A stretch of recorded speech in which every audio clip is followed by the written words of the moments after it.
बिस्मिल्लाहिर्रहमानिर्रहीम। अस्सलाम वालेकुम नाज़रीन, मैं हूं आसिम नसीर और आप देख रहे हैं हमारा डिजिटल चैनल आसिम सीरीज। नाज़रीन मेरे साथ मौजूद है हमेशा की तरह मशहूर और मारूफ एस्ट्रोलॉजर, बिजनेस कंसल्टेंट और रिलीजियस स्कॉलर मोहम्मद उसामा अली। उसामा साहब का नंबर भी हमारे स्क्रीन पर मौजूद है, अगर आपको रब्ता करना है तो नीचे दिए गए नंबर पर रब्ता कर सकते हैं। इसके अलावा वीलॉग शुरू करने से पहले आपसे दरखास्त करेंगे, जिसने अभी तक हमारे चैनल को सब्सक्राइब नहीं किया तो बराए मेहरबानी उसे सब्सक्राइब भी कर दें। अस्सलाम वालेकुम उसामा साहब, क्या हाल है, कैसे हैं आप? वालेकुम अस्सलाम। मैं खैरियत से हूँ। आप सुनाएं, क्या हाल है? अल्लाह का बड़ा करम है। उसामा साहब, उसामा साहब, आपकी एक पेशेंट कोई बड़ी दबंग साबित हुई थी। आपने खान साहब की रिहाई के हवाले से, जो गिरफ्तारी के हवाले से जो बात की थी 1 साल पहले, बहुत मशहूर हुई और माशाल्लाह उसके बाद शोहरत जो है आपकी चार चांद लगे और ना रुकने वाला सिलसिला अभी तक कायम है और आपकी पेशेंट गोइयां उसके बाद तवातुर से दुरुस्त होती चली जा रही हैं। लेकिन आप पेशेंट गोइयां तो कर रहे हैं, आपका ये मानना है कि खान साहब की रिहाई जल्द मुतवक्के है, लेकिन एक सियासतदान है मंजूर वसान साहब, वो भी पेशन गोइयां कर रहे हैं आपके मुकाबले में। चैलेंज कर दिया उन्होंने आपको और आप जैसे एस्ट्रोलॉजर्स को। मंजूर वसान साहब ने कहा है कि पेशन गोई की है कि बानी पीटीआई यानी कि इमरान खान सर्दियों सर्दियों के बाद गर्मियां भी जेल में गुजारेंगे। अब मंजूर वसान साहब की पेशन गोई है, आप इस पेशन गोई के ऊपर क्या कहेंगे? जी, बहुत शुक्रिया आपका। बिस्मिल्लाहिर्रहमानिर्रहीम, अल्हम्दुलिल्लाहि रब्बिल आलमीन, अल्लाहुम्मा सल्लि अला मुहम्मद व आले मोहम्मद। देखें, एक बात समझ लें, एस्ट्रोलॉजी में भी आप हम सब जो है ना, सितारों की दुनिया में सब बंधे हुए हैं।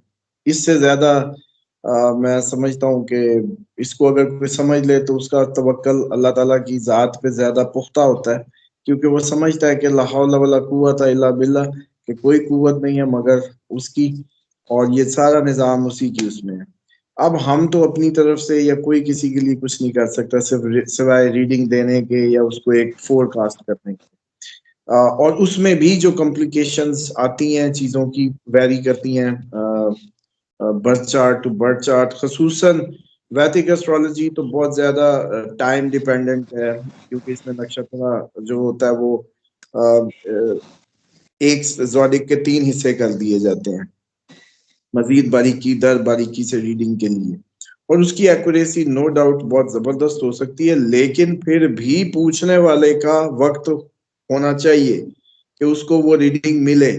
ये हमारी मर्जी से नहीं होती। मतलब मिसाल के तौर पे मैं अपने ही किसी की बार बार चार्ट नहीं खोल सकता, ये हमारी मर्जी नहीं है कि कोई बात नहीं, अपना ही बच्चा है खोलो। नहीं, वक्त का मोहताज है, प्रडिक्शन लेना भी देना भी। और अमूमन लोगों की जब अपॉइंटमेंट मिस होती है, कई दफा बहुत लंबा अरसा होती है, वो बड़े खाइफ होते हैं, लेकिन उसमें खाइफ नहीं होना चाहिए, क्योंकि इट्स डिपेंड ऑन टाइम। वो मखसूस मालूमात उसी मखसूस वक्त में आपको मिलनी है, उससे आगे या पीछे एस्ट्रोलॉजर कुछ नहीं कर सकता। पहले तो वो भी बाउंडेड है। उसके बाद जो उन्होंने बात की, अब उस पर मैं आता हूँ कि देखें, इमरान खान के लिए जब जब आपने उनकी सारी पोजीशंस पे बात की, आपने देखा कि बाद में वो तायद हुई जब खबरें बाहर निकलती हैं, बीमारी हो, कोई मामलात हो, अदलिया कर लेती ना कुछ। चले, साल के शुरू में कहा था ना, पानी के बुलबुले का वर्ड यूज किया था जनवरी में। बिल्कुल। इस टाइम कन्विक्शन है, इस वक्त कोई कन्विक्शन है उन पे? वो कन्विक्टेड नहीं है, वो अंडर ट्रायल कैदी हैं। तो बताएं, अब बात यह है कि कैदी अपनी मर्जी से कैद काटे, कंप्रोमाइज ना करे, उसको डील ऑफर हो रही वो नहीं ले रहा, क्या करें भाई? अच्छा, फिर कहा कि नाम में कमी नहीं आएगी, बढ़ेगा। इन्होंने तो नाम खत्म करने के लिए किताबें लिखवाई, करेक्टर असैसिनेशंस की, क्या कुछ नहीं किया, लेकिन कोई फर्क पड़ा? नवाज शरीफ साहब को भी तो कामे से जब फारिग करना था, सारा कुछ हुआ और वो इमेज भी गया, सब कुछ गया, सब जिसको जब उतारना होता उतरा, और फिर इमेज भी साथ गया, चोर चोर हो गया। इमरान खान का ऐसा क्यों नहीं हो सका? क्योंकि हम बता रहे थे कि नहीं, पॉपुलैरिटी बढ़ती चली जाएगी। पॉइंट समझ रहे हैं? अब आ जाएं कि मार्स डेबिलिएटेड हुआ है, उनका रूलिंग प्लैनेट नीच, हमारी लैंग्वेज में नीच गिरे में गया है, यानी कि उसकी एनर्जीज बहुत वीक है भी वाटर साइन में। अब इसका मतलब ये सिर्फ इमरान खान नहीं, उनके मुखालिफिन भी वॉइस वर्सा डाउन जाएंगे। सिर्फ इमरान खान ही नहीं, इमरान खान का रूलिंग प्लैनेट मार्स है, तो दूसरे किसी का भी कोई मार्स है जो उनके सामने है, तो उनकी भी हालत डाउन होनी है। ये दोनों इकट्ठे राइज करेंगे, इकट्ठे डाउन होंगे। इमरान खान का मतलब ये है कि अपने मुंह पे चपेड़े मारना, यूं समझ लें। चले, इन शॉर्ट, इमरान खान को नहीं चपेड़ लग रही होती, वो अपने मुंह पे लग रही होती है। इस वजह से अब तक ये हुआ है कि जितना उसको गिराने की कोशिश की उतना ही वो उसके, क्योंकि जाती प्लैनेटरी पोजीशन का रोल था उसमें, लेकिन ओवरऑल क्योंकि रूलिंग प्लैनेट मैटर कर रहा होता है तो ये सूरत हाल इसलिए ऐसी रही। अब आ जाए कि इमरान खान कल कह दे कि मैं ओके, मैं जाता हूं बाहर, बाहर होगा, क्या मसला है, बिल्कुल। उसके बटन पे फिंगर पे है। लेकिन ये भी तो हो सकता है भुट्टो साहब की तरह कि उन्होंने माफीनामे की कह दिया था कि माफीनामा ले लो। बेगम को इतना मारते थे वो नुसरत साहिबा को, उसने माफीनामा नहीं लिख के दिया और उनका जो है काम खराब हो गया। पॉइंट समझे। एक तरफ ये भी तारीख में गुजरा है कि भुट्टो साहब ने माफीनामे की ओके कर दी थी। नुसरत भुट्टो की वो जो बताते हैं ना उन्हें, general I want to see you पर्ची, वो बस पर्ची ही थी। अगर वो सीधा खत भेज देती कि हम ये माफीनामा आपको भेजते हैं, मैं उसके बिहाफ पे, वाइफ फैमिली मेंबर ने देना होता है ना, तो हो जाता। लेकिन बेगम को मारते इतने थे जनाब कि उसने कहा खस कम जहां पाक मेरी तो जान छूटे। तो ये सूरत हाल इमरान खान के साथ नहीं है। इमरान खान की अपनी मर्जी है, आज मुंह से निकाल दे कि मैंने बाहर आना तो बाहर है। लेकिन मसला ये है कि इमरान खान ने ये चुना है रास्ता, वो चूज कर रहा है इस टाइम को, वो खुद बना रहा है, मोड़ रहा है। और ये विल हर किसी में नहीं होती सर। लोग हालात और वक्त के धारों पे बह जाते हैं, इमरान खान उनमें से नहीं है। इमरान खान आपकी मतलब पूरे खित्ते का एक बहुत बड़ा, एक वो जैसे कहते हैं ना कि केस स्टडी है, और बड़े अरसे बाद, इस सदी का तो कम से कम। और अब उसकी जो ये बात है जी गर्मियां भी काटेंगे, ये नहीं हो सकता। इमरान खान अब तो जब मुंह से निकाले, क्योंकि वीनस उसकी, बेगम का आजादी, उसका वीनस ठीक होना है, ये पक्का सिग्नल है। दूसरा, अदलिया का फौरन उसको कंफर्ट के लिए कहना कि उसके साथ वो सलूक नहीं, उसकी कंफर्ट्स में इजाफे अब आप देखेंगे। चलें आज मेरी ये कर लें, आप 2-4 दिन में देखेंगे इमरान खान को मजीद कंफर्ट्स मिलनी शुरू होंगी, अदलिया की तरफ से भरपूर नजर आएगा कि एक जो उनका राइट्स है वो उनको मिलें। अब आ जाए कि मंजूर वसान साहब की थ्योरी को एक लम्हे के लिए उठा लें। सबसे नेगेटिव स्लोएस्ट प्लैनेट्स में राहु है इमरान खान का सिर्फ इस वक्त। मतलब जुपिटर अच्छा था तो अभी तक गिरे नहीं, इंप्रेशन गिरा नहीं। क्यों? जुपिटर ठीक पोजीशन पे था, सैटर्न अपने घर में ठीक था, सब अपनी अपनी जगह पे ठीक थे सिवाय राहु।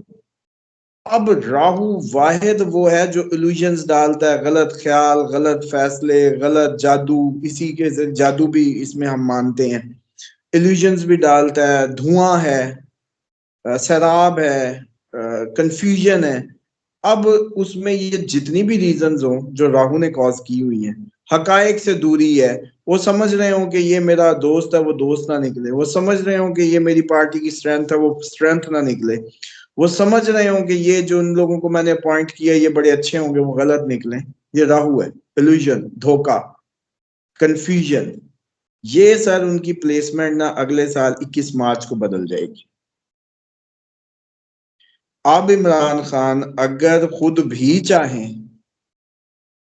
चाहें तो रहेंगे नहीं। अब अल्लाह माफ करे वो कैसे निकले, किस हालत में निकले, जैसे भी निकले, रहेंगे नहीं। ये जुमले ना बड़े आज के इंपॉर्टेंट हैं, 10:23 जब आप रिकॉर्ड कर रहे हैं इनको याद रखिएगा, ये फिर कभी काम आएंगे। ये वो टाइम है जब मैं ये प्रेडिक्शन बड़ी, इसलिए मैं कहता हूँ तो इमरान खान के मतलब ज्यादा ना पूछा करें, हमें पुट्ठी भी मुंह से निकलती हैं और वो सारी होती है। बहरहाल इमरान खान को 21 मार्च के बाद तो नहीं रहना जेल में, बेशक वो खुद भी चाहे। पॉइंट समझ रहे अच्छा। हैं? इसलिए वो गर्मियां शर्मियां तो कहानी ओवर है। हाँ, अब आ जाए कि जो इस टाइम की है वो उनकी अपनी मर्जी है, जब निकल आए अब वो कहानी नहीं है। अब कंफर्ट उनकी वीनस स्ट्रांग होता जा रहा है। हाँ, अब सिर्फ उनके जो शॉर्ट टर्म प्लैनेट है 15 नवंबर तक ये खराब है, सन की पोजीशन अच्छी नहीं, जाहिर बात है स्कॉर्पियन में उनके 8वें घर में इट्स नॉट गुड। मरकरी उधर पड़ा है, अभी 28 को आ जाएगा, तो वो भी मैं समझता हूँ कि ठीक नहीं है। इसी तरीके से ये जो short term fast moving planets है ना, मरकरी हो गया, सन हो गया, ये सारे ये जो है तकरीबन नवंबर का महीना लेते नजर आते हैं। दिसंबर के मिड में जाके कहीं इन्होंने जबरदस्त होना है। लेकिन फिर मसला एक और आ रहा है कि जो महादिशा के अंदर उनकी अंतर्दिशा है वो सन की अब ठीक है, मतलब वो फिर भी कुछ ना कुछ सपोर्ट किए चले जा रही है। अब जब हम रिहाई का टाइम कहते हैं कि जैसे मैंने कहा 21 मार्च पे जबरदस्ती, उसके बाद तो निकल ही आएंगे इन एनी वे, ये लफ्ज याद रखिएगा। अभी मैं नहीं खोल सकता, लेकिन ये याद रखिएगा कि मैंने कहा था इन एनी वे। अच्छा, अब आगे चले। तो ये जो सूरत हाल है ना इनकी, समझ लें कि फिर दिसंबर का मिड में शॉर्ट टर्म भी ठीक हो जाएंगे, तो वो फिर पैच बनेगा बिटवीन दिसंबर और जनवरी जाके, जब शॉर्ट टर्म भी ठीक होंगे। लेकिन राहु ने तो वही 21 मार्च को ही जान छोड़नी है, उसके शिकंजे ने तो रेमडीज होती हैं, अगर कर ले बंदा तो वो इजी हो जाता है। तो ये ओवरऑल सूरत हाल है। और मंजूर बसान साहब वैसे भी जिनके सर पे बाल कम हो, मैं तो बहुत ज्यादा सीरियस नहीं लेता होता। बिल्कुल ठीक है उसामा साहब, बहुत बहुत शुक्रिया हमें वक्त देने के लिए। नाज़रीन, यहाँ हमारे वीलॉग का वक्त खत्म हुआ। मुझे और मोहम्मद उसामा अली साहब को दें इजाजत। आखिर में हमारा वही पैगाम है, मुस्कुराएं, प्यार बांटें और अपने आसपास के लोगों का ख्याल रखें। अल्लाह हाफिज।